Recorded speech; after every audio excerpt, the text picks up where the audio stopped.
Ja Rule a maintenant presque 51 ans et la façon dont il vit aujourd'hui contraste tristement avec son apogée du hip-hop multiplatine.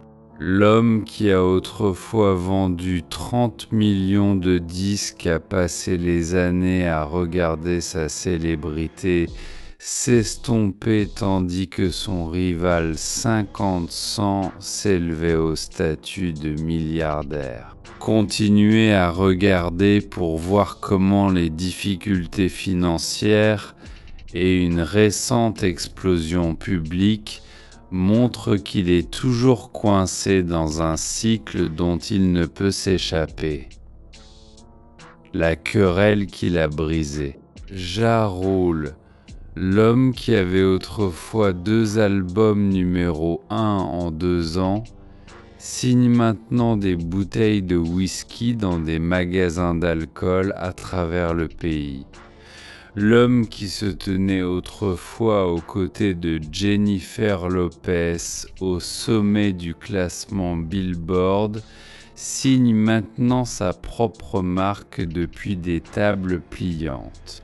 L'écart entre alors et maintenant est le genre d'écart qui fait qu'un fan s'arrête et se demande ce qui s'est passé.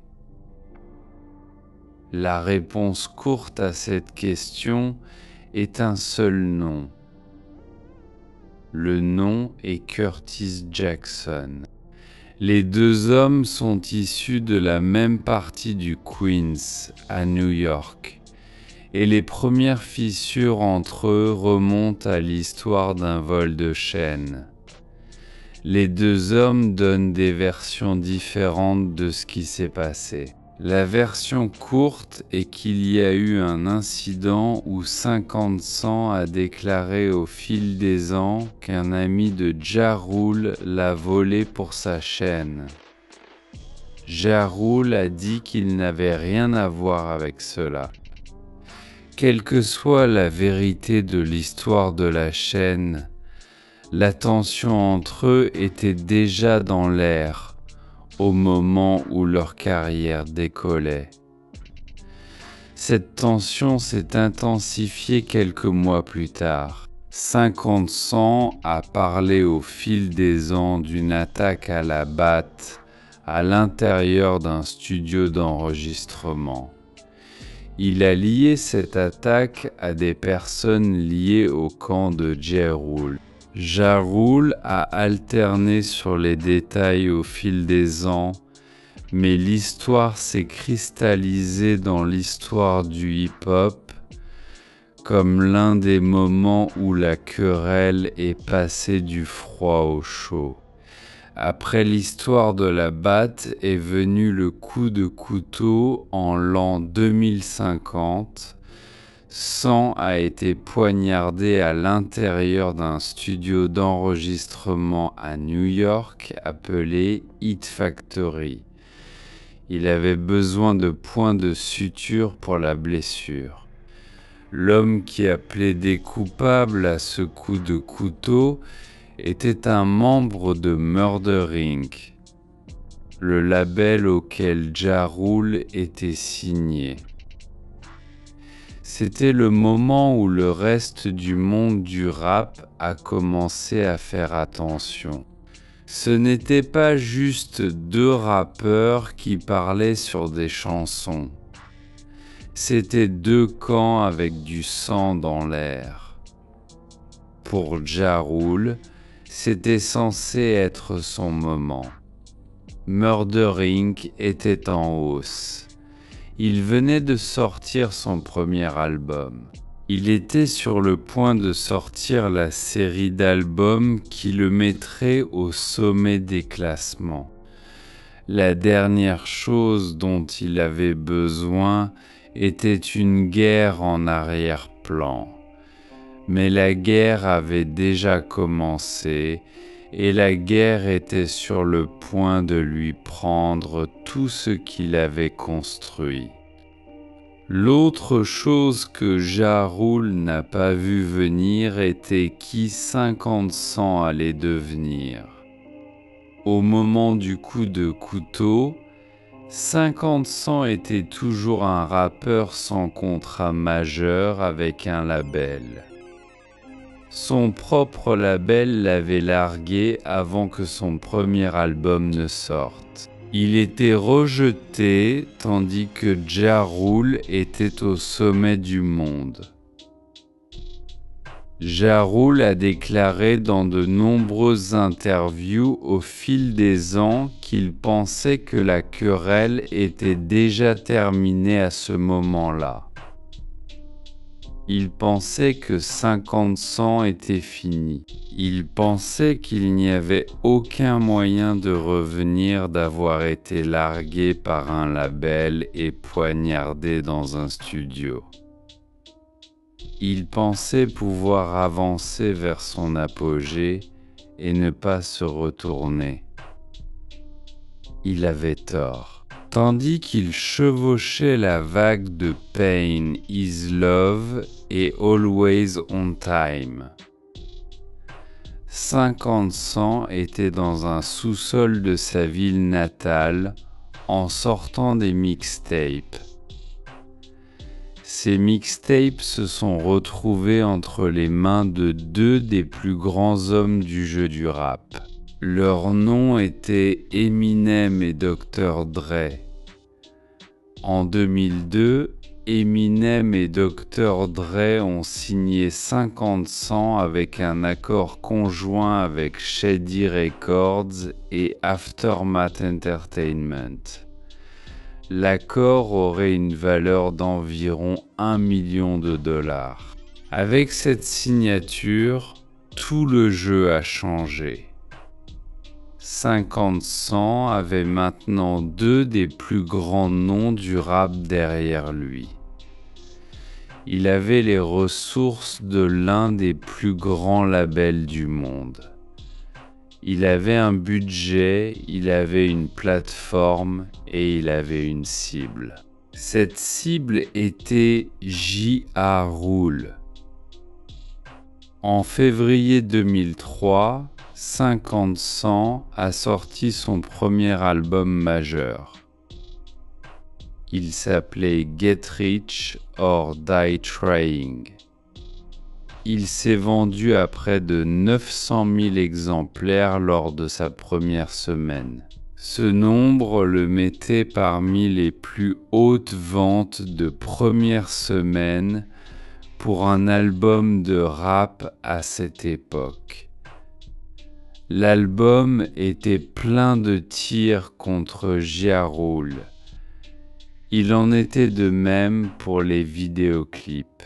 Il en était de même pour les interviews que 50 Cent a données pour promouvoir l'album. Chaque fois que 50 Cent avait un microphone devant lui, le nom Ja Rule était dans sa bouche. Le disque qui a frappé le plus fort dans cet intervalle était une chanson appelée Wangster. C'était un jeu de mots sur le mot gangster. Le point de la chanson était de dire que Ja Rule était un faux. Le but était de dire que tout le discours de rue sur les disques était du spectacle. L'objectif était de prendre la partie de l'image de Ja Rule qui l'avait rendue populaire et de la transformer en blague. Ça a marché. La chanson était partout. La vidéo était partout. Les enfants dans la rue ont commencé à s'appeler mutuellement Wangsta. Et Ja Rule, l'homme qui était censé être au sommet du monde du rap, était maintenant le visage d'un mot qui signifiait faux. Ja Rule a contre-attaqué. Il devait le faire. Son nom était en jeu, son label était en jeu, et sa place dans le jeu du rap était en jeu. Il est allé au studio et il en est sorti avec sa propre chanson d'insulte. La chanson d'insulte s'appelait Loose Change. Sur Loose Change, Ja Rule s'en est pris à 50 Cent. Il s'en est pris à Eminem. Il s'en est pris à Dr. Dre. Il s'en est même pris à la fille d'Eminem et à l'ex-femme d'Eminem dans des lignes qui ont dépassé les limites que la plupart des rappeurs ne touchent pas. La piste était censée faire mouche. Elle était censée faire mal. Elle était censée mettre fin à l'aller-retour une fois pour toutes. Elle n'a pas frappé de la manière que Ja Rule le souhaitait.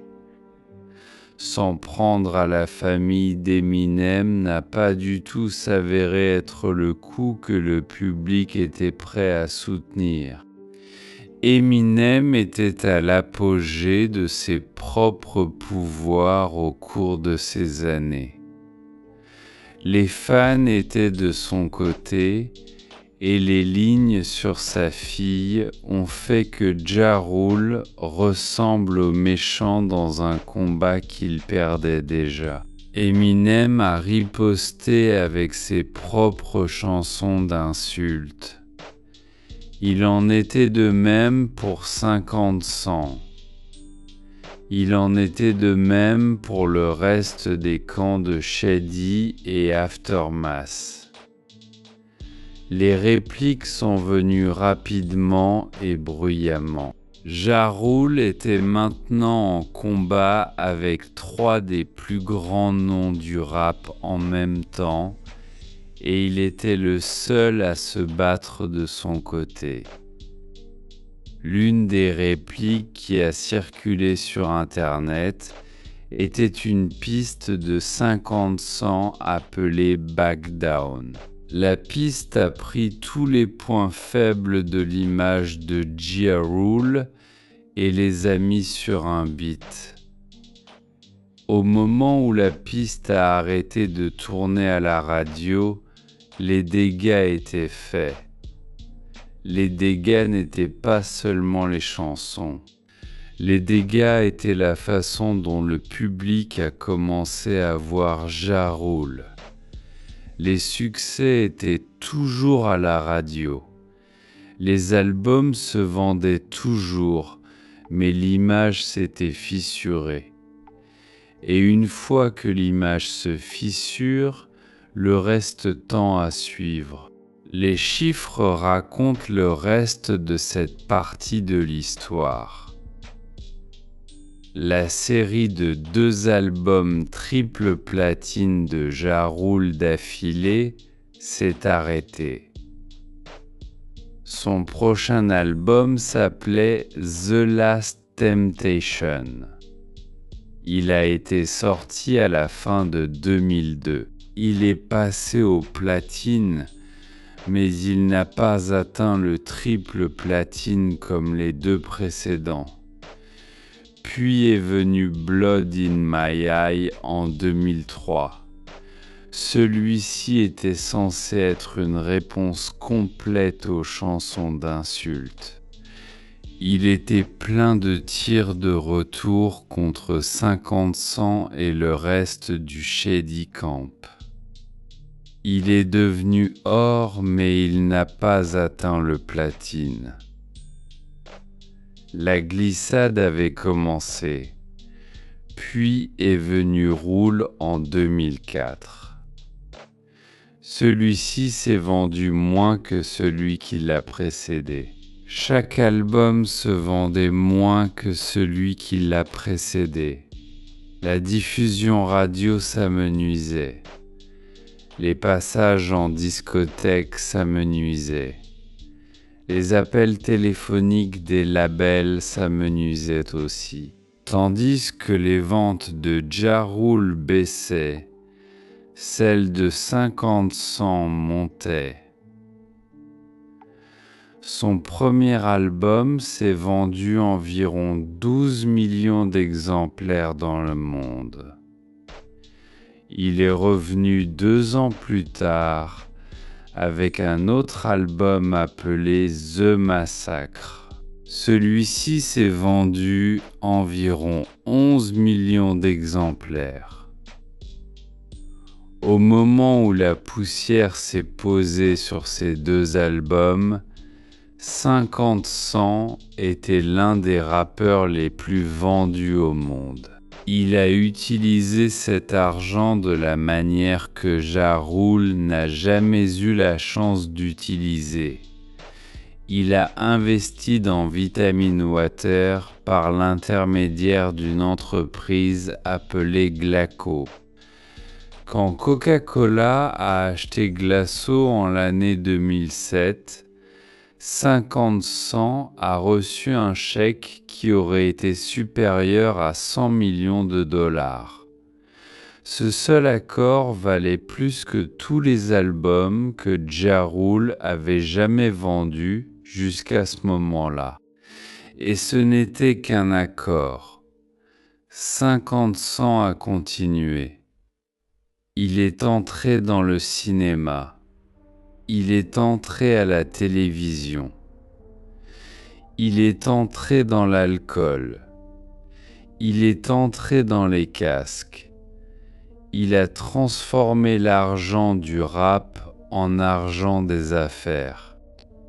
Et l'argent des affaires n'a cessé de croître. Ja Rule n'a pas eu cette sorte de parcours. Partie de cela était liée au timing. Partie de cela était la querelle. Partie de cela étaient les choses qui sont venues plus tard dans sa vie. Le cas fiscal et le séjour en prison et le festival du feu. Mais le début de l'écart, le moment où un homme a commencé à prendre de l'avance et l'autre a commencé à reculer, est venu dans cet intervalle de 2 ans de 2002 à 2004. Au moment où le public du rap a regardé à nouveau, l'image avait changé.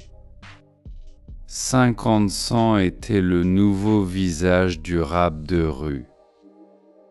Il avait un crew appelé Gunit avec 2 autres rappeurs appelés Lloyd Banks et Tony Yo. Le crew a sorti son propre album à la fin de 2003 appelé Beg for Mercy. Celui-ci est également devenu triple platine. Tandis que Ja Rule regardait les hommes qui l'avaient rattrapé par derrière le dépassé, la querelle a continué. 50 Cent ne l'a pas laissé mourir. Chaque fois qu'il en avait l'occasion, il tirait un autre coup. Chaque album, chaque interview, chaque chanson, chaque tapis rouge, le nom Ja Rule revenait dans sa bouche. La querelle a également dépassé la musique. Elle est allée dans les rues. Il y a eu des combats entre les membres des 2 camps. Il y a eu des poursuites. Il y a eu des fusillades liées à des personnes de chaque côté. Tout s'est assombri d'une manière qui a dépassé la radio et les vidéoclips. En 2005, des membres de Gunit ont été impliqués dans un combat avec le camp de Ja Rule lors d'un concert. L'histoire s'est traînée dans les informations pendant des mois. C'était le genre d'histoire qui rendait difficile pour quiconque dans l'un ou l'autre camp de se concentrer sur la musique. À peu près au même moment, le gouvernement fédéral a tourné ses yeux vers Murder Inc. Le label a été mis sous enquête pour blanchiment d'argent. Certains des hommes au sommet du label ont été accusés. Ils ont gagné l'affaire lors du procès, mais les dégâts au label ont été faits. Le label a perdu son accord de label peu de temps après. Et sans le label, Ja Rule a perdu sa base d'attache. Tandis que tout cela se passait autour de lui, Ja Rule a continué à essayer de sortir de la musique. Il a continué à essayer de tourner. Il a continué à essayer de retrouver le niveau auquel il était quand Pain is Love était au sommet du classement. Mais le monde du rap avait avancé. Le nouveau son était le son de 50-100 et Gunit. Le nouveau style était le style des camps de Shady et Aftermath. Le son crossover mélodique avec lequel Ja Rule avait dominé la radio était passé de mode. L'homme qui avait autrefois été devant la courbe était maintenant derrière elle. Il a parlé dans de nombreuses interviews au fil des ans de la façon dont cette partie de sa carrière s'était sentie. Il a appelé la période après la querelle l'une des plus difficiles de sa vie. Il a dit que la querelle lui avait coûté son élan. Il a dit que la querelle lui avait coûté des deals. Il a dit que la querelle lui avait coûté une part de son nom qu'il n'a jamais récupérée. Même des années plus tard, la querelle n'a pas cessé. Quand Ja Rule a été envoyé en prison en 2011, 50-100 a fait des blagues en ligne à ce sujet.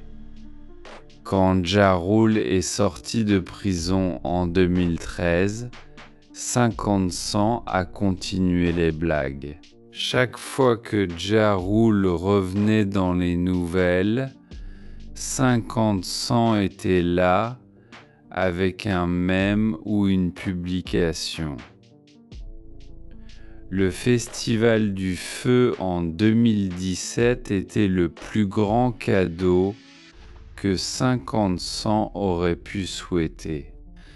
L'histoire du festival échoué était le genre d'histoire sur laquelle il pouvait compter pendant des années. Et il l'a fait. Les mèmes de cette période ont obtenu des millions de vues. Elles sont toujours en rotation aujourd'hui. Ja Rule a essayé au fil des ans de mettre fin à la querelle.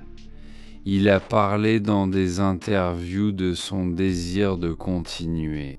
Il a parlé de vouloir faire une bataille versus avec 50-100 pour que les deux puissent enfin terminer l'aller-retour devant une foule. 50-100 n'a pas accepté l'offre. En avril de l'année dernière, Ja Rule s'est assis pour une longue conversation avec le Breakfast Club. Il a parlé d'Irv Gotti, l'homme qui a construit Murder Inc., qui avait disparu plus tôt cette année-là. Il a parlé de sa marque de whisky. Il a parlé d'être père et de bientôt grand-père. Il a aussi parlé de la querelle. Il a parlé de la manière dont elle a vieilli. Il a parlé de ce qu'elle a fait au hip-hop de New York dans son ensemble. Il a parlé de comment l'aller-retour entre lui et 50-100 a empêché la ville de produire la sorte de performance qu'elle aurait dû avoir dans les années qui ont suivi. 50 Cent a vu les clips de cette interview et il est revenu immédiatement à Ja Rule sur ses réseaux sociaux en quelques jours. Le même genre de blague, le même genre de coup, le même genre de trollage qui se déroulait depuis plus de 2 décennies. La querelle était toujours vivante. La querelle était toujours en mouvement. La querelle était toujours dans l'air. L'année qui a suivi, Ja Rule s'est assis avec Carmelo Anthony sur le podcast 7 PM in Brooklyn. Les deux ont parlé de la ville. Ils ont parlé de la musique. Ils ont parlé de la querelle. Ja Rule a dit quelque chose sur ce spectacle qui a marqué de nombreux fans qui l'ont regardé. Il a dit que la querelle avec 50 Cent a fait plus que faire du mal à sa propre carrière. Il a dit qu'elle a fait du mal à toute la ville de New York. Il a dit que tandis que les rappeurs de New York étaient occupés à se battre les uns contre les autres, le Sud a monté et a pris le jeu du rap. Il a dit que la ville essaie toujours de reprendre cette avance. Cette ligne va au cœur de ce que la querelle lui a coûté. Elle lui a coûté plus que des passages à la radio. Elle lui a coûté plus que des ventes d'albums. Elle lui a coûté plus que quelques millions de dollars. Elle lui a coûté la chance d'être souvenu de la manière dont il devrait être souvenu, comme l'un des hommes qui ont construit le son de 2001. Comme l'un des hommes qui ont amené le rap au sommet du classement pop. Comme l'un des hommes qui ont fait du rap mélodique une force bien avant que la nouvelle vague de rappeurs ne reçoive le crédit pour cela. À la place, la manière dont trop de gens le souviennent aujourd'hui est comme l'homme qui a perdu la querelle. L'homme qui a été surpassé par 50 Cent du côté des affaires. L'homme qui a regardé son rival se transformer en milliardaire tandis qu'il dirige une marque de whisky dans des magasins d'alcool dans 35 États. Ce n'est pas l'image complète de qui est Ja Rule. Ce n'est pas l'image complète de ce qu'il a construit depuis le début de la querelle. Mais c'est l'image que la querelle a laissée dans l'air et chaque fois qu'une nouvelle histoire sort sur lui. La querelle est la lentille à travers laquelle la plupart des gens regardent l'histoire. La querelle cependant n'est que la moitié de l'histoire de ce qui l'a amené à où il est aujourd'hui. L'autre moitié est arrivée presque 15 ans après le début de la querelle. Elle est arrivée sous la forme d'un festival sur une petite île aux Bahamas. Elle est arrivée sous la forme d'un homme nommé Billy McFarland, et elle est arrivée sous la forme de l'un des plus grands scandales de l'histoire du divertissement. C'est là que l'histoire va ensuite. Feu et la chute de la grâce. L'année était 2017. Ja Rule était presque une décennie après l'apogée de sa carrière de rap. Il avait été libéré de prison depuis environ 4 ans. Il cherchait le prochain coup. Il cherchait le prochain grand jeu. Il cherchait le genre de projet qui pouvait le remettre au sommet du jeu. Le prochain coup est arrivé sous la forme d'un jeune homme nommé Billy McFarland. Billy McFarland avait la vingtaine à l'époque. Il avait une entreprise technologique appelée Magnus. L'entreprise vendait une carte en métal noir aux jeunes gens qui voulaient se sentir comme s'ils faisaient partie d'un club. La carte vous faisait entrer aux fêtes. La carte vous faisait entrer aux événements. La carte était le genre de chose qui vous faisait sentir comme si vous aviez réussi avant d'avoir vraiment réussi. Ja Rule et Billy McFarland se sont liés à peu près à cette époque. Les deux se sont lancés en affaires ensemble. Ils ont créé une entreprise appelée Fire Media. Le point de l'entreprise était d'être une application qui permettait aux gens de réserver des artistes pour des événements.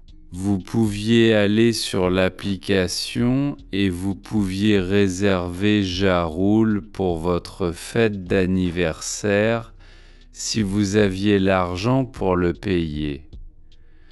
Vous pouviez aussi réserver d'autres artistes. L'application était le jeu principal. Le festival était censé être l'événement de lancement de l'application. Le plan pour le festival avait l'air bien sur le papier.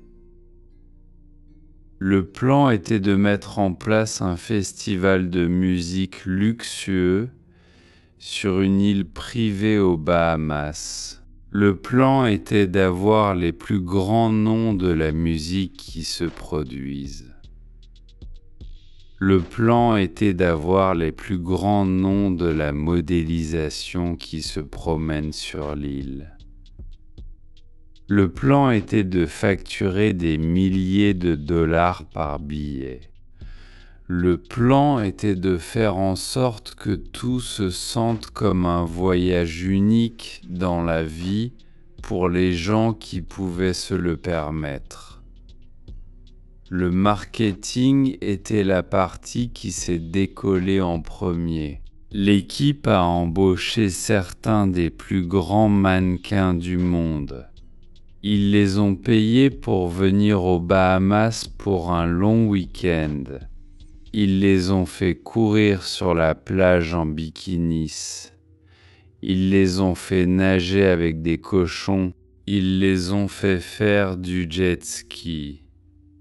Ils ont filmé tout ça. Ils l'ont coupé dans une vidéo qu'ils ont mise en ligne en décembre 2016. Ça a atteint le genre de chiffres dont la plupart des équipes de marketing rêvent seulement. En quelques jours, des dizaines de milliers de personnes étaient sur le site web en train de regarder les billets. En quelques semaines, les billets se vendaient. Les gens payaient n'importe où, entre quelques centaines à plus de 100 000 dollars pour une place sur l'île. Ja Rule était à l'avant-garde de la poussée marketing dès le début.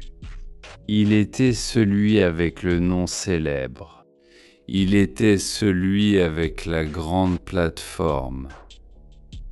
Il était celui qui pouvait faire passer le message à des millions de fans avec un seul appui sur son téléphone. Il a utilisé cette plateforme pour promouvoir fortement le festival. Il en a posté sur son Instagram. Il en a posté sur son Twitter. Il en a parlé dans des interviews. Il en a parlé à la radio. Il en a parlé à la télévision. Chaque fois où il allait dans les premiers mois de 2017, le festival était la chose qu'il vendait. Les fans ont mordu à l'hameçon, les acheteurs ont mordu à l'hameçon, les artistes aussi. Les noms qui étaient alignés pour se produire au festival incluaient certains des plus grands actes du monde à l'époque. Des noms comme Major Lazer, Migos Disclosure et Blink 182 étaient tous sur la liste. Le festival était présenté comme l'événement musical de l'année. Le problème était que presque rien de tout cela n'était réel. Les villas que les acheteurs avaient été promis de ne pas exister. Le chef cuisinant les repas que les acheteurs avaient été promis n'existait pas. Les yachts de luxe et les vols privés que les acheteurs avaient été promis n'existaient pas. L'infrastructure pour un festival de cette taille n'existait pas. Les gens sur le terrain aux Bahamas disaient à l'équipe depuis des mois que le festival ne se produirait pas. L'équipe responsable de la nourriture avait démissionné. L'équipe responsable de la sécurité avait démissionné. L'équipe responsable du logement s'était retirée. Il y avait des avertissements de chaque coin que tout allait s'effondrer. Les avertissements n'ont pas été entendus. Le marketing a continué. Les ventes de billets ont continué. Les promesses ont continué. Au moment où le premier vol d'acheteurs a atterri sur l'île en avril 2017, il n'y avait rien qui les attendait. Il n'y avait pas de festival. Il n'y avait pas de luxe. Il n'y avait pas d'événement. Il y avait un champ de tente d'aide d'urgence sur un morceau de terre qui avait été un parking quelques semaines auparavant. Ce que les acheteurs ont trouvé quand ils sont arrivés sur l'île est devenu l'une des plus grandes histoires de l'année. Les images sont sorties en quelques heures. Les images montraient les tentes sous la pluie. Les images montraient les bagages empilés dans un champ sombre. Les images montraient des gens dormant sur le sol mouillé. Internet a fait avec ces images ce que l'Internet fait. Les images ont fait le tour du monde en une journée. Le hashtag Festival du Feu est devenu l'une des tendances les plus populaires en ligne. Chaque média du monde a relaté l'histoire. Chaque émission de fin de soirée a relaté l'histoire. Chaque podcast a relaté l'histoire. Le festival n'avait même pas commencé. Et c'était déjà l'une des plus grandes histoires de l'année pour toutes les mauvaises raisons. Les acheteurs ont passé les 24 heures suivantes à essayer de quitter l'île. Les vols qui leur avaient été promis n'étaient pas là. Les voitures de luxe vers l'aéroport n'étaient pas là. Les chambres d'hôtel sur le continent n'étaient pas là. Les gens étaient bloqués. Les gens avaient faim. Les gens dormaient à l'aéroport. Les gens postaient à ce sujet tout le temps. Au moment où la poussière s'était posée, Les poursuites judiciaires avaient commencé. La première est arrivée en quelques jours. Puis est venue la suivante. Puis est venue la suivante. À la fin de l'année, il y avait plus d'une douzaine de poursuites en cours contre Ja Rule, Billy McFarland et Fire Media. La plus grande de ces poursuites était une action collective qui demandait 100 millions de dollars en dommages. Billy McFarland a pris le pire de tout. Il a été accusé de fraude par le gouvernement fédéral. Les accusations disaient qu'il avait menti aux investisseurs sur le montant d'argent que l'entreprise avait. Les accusations disaient qu'il avait utilisé l'argent des acheteurs pour se vivre un style de vie de luxe. Les accusations disaient qu'il avait géré un système qui prenait des millions de dollars aux gens qui pensaient qu'ils achetaient des billets pour un festival de musique. Billy McFarland a plaidé coupable à ces accusations en 2018. Il a été condamné à 6 ans de prison fédérale. Il a été ordonné de rembourser plus de 26 millions de dollars aux gens dont il avait pris l'argent. Il est allé en prison et le festival a été laissé comme l'un des plus célèbres échecs de l'histoire de la musique en direct. Ja Rule a pris une route différente. Il n'a pas été accusé par le gouvernement fédéral dans l'affaire. Les accusations contre Billy McFarland ne l'incluaient pas. Il a dit à maintes reprises dans les interviews au fil des ans qu'il était victime de la fraude de la même manière que les acheteurs. Il a dit qu'il ne savait pas ce qui se passait avec l'argent. Il a dit qu'on lui avait promis que le festival allait être ce qu'on disait qu'il était.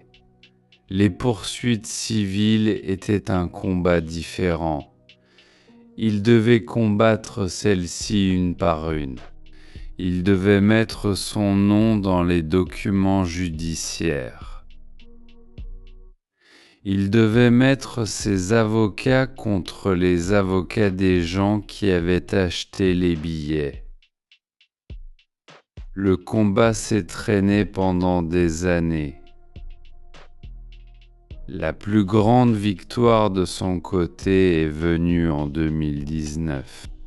Un tribunal l'a rejeté de la poursuite en action collective de 100 millions de dollars.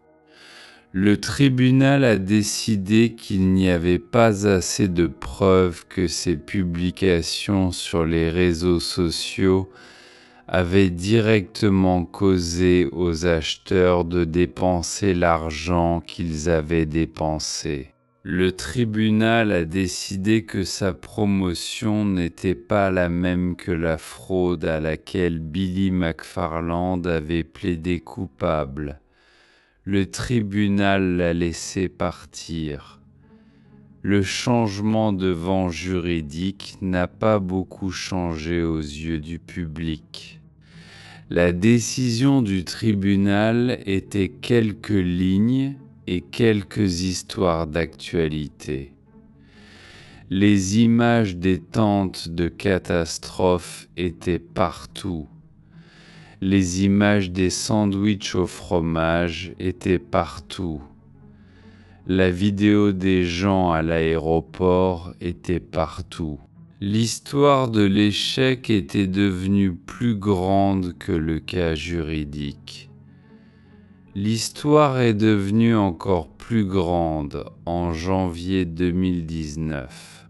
C'était le mois où 2 des plus grands services de streaming du monde ont sorti 2 documentaires différents sur l'échec au cours de la même semaine.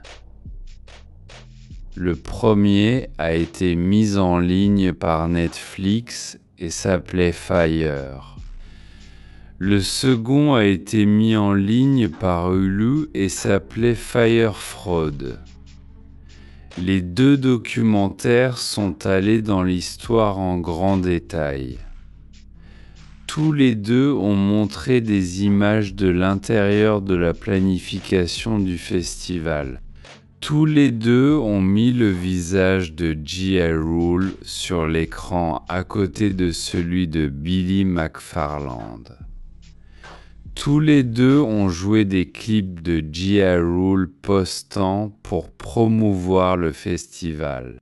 Tous les deux ont mis son nom et le festival ensemble dans l'esprit des gens qui les ont regardés. Des dizaines de millions de gens ont regardé les documentaires. Après la sortie des documentaires, l'histoire n'a pas calmé. L'histoire s'est intensifiée. Chaque fois que quelqu'un parlait d'une arnaque en ligne, le mot FIR remontait.